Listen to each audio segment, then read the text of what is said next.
Hey guys, how's it going? I thought I'd do a quick video here today just talking about this two types of vinegar that I got. Some basically both are kind of household vinegars, but you know, pickling vinegar's got 7% acid in it, and just the normal vinegar is 5%. I've touched base on this before, my past vinegar videos, but I just thought I'd clarify a couple things that you can use with one of these two, or what stuff you can't use and what you shouldn't use, but let's get into it anyway. Okay, so pickling vinegar, you can use like you know, stuff like this here, a crankshaft, but if you're using a crankshaft that's got like a soft gear sprocket on it, you might want to take the sprocket off, because that will the pickling vinegar will melt that, and I do have that in my crankshaft rust removal video. You can just look back in my playlist there.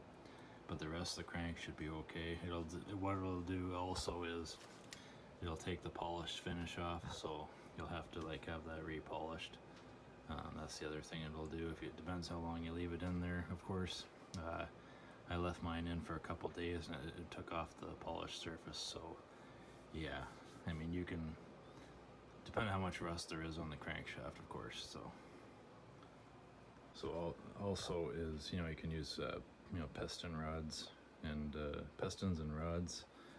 Those will be all right. They'll clean them down, and it'll unseize if they're rusted right up here, it'll unseize that too. So any heavy rusted stuff, again, this is all good for pickling vinegar too. This, you know, stuff like this, that's good.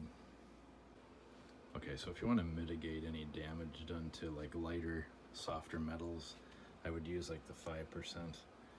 You could probably use the carburetor in there.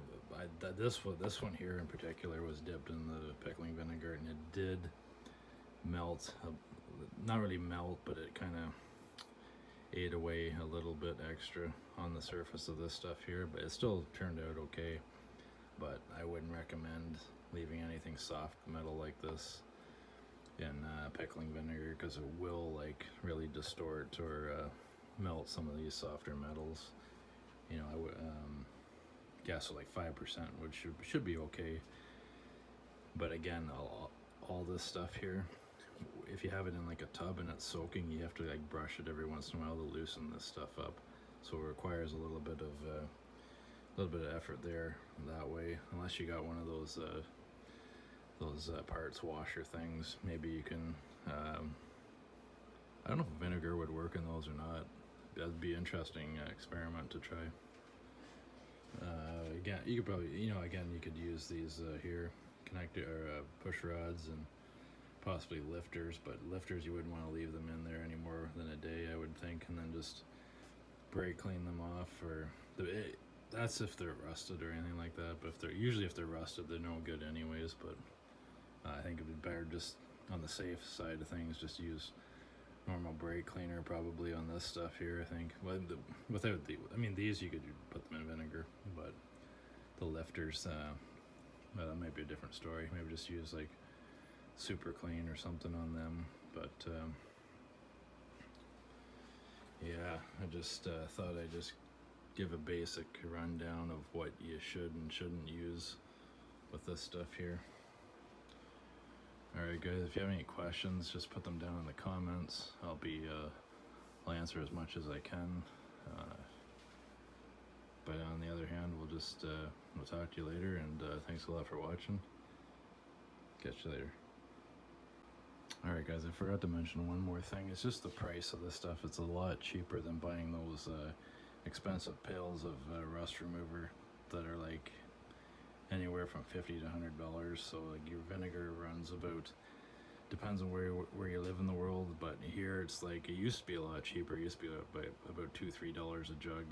Now it's like $5 for the pickling vinegar. I think it is roughly $5, and this is around the same price, $5-6 it could be up to now. So a lot cheaper if you're on like a budget or something like that and you don't want to spend a whole lot of money. This is by far the cheapest way to do rust removal, just on minor things like engine parts. And if you're working on your car, you could use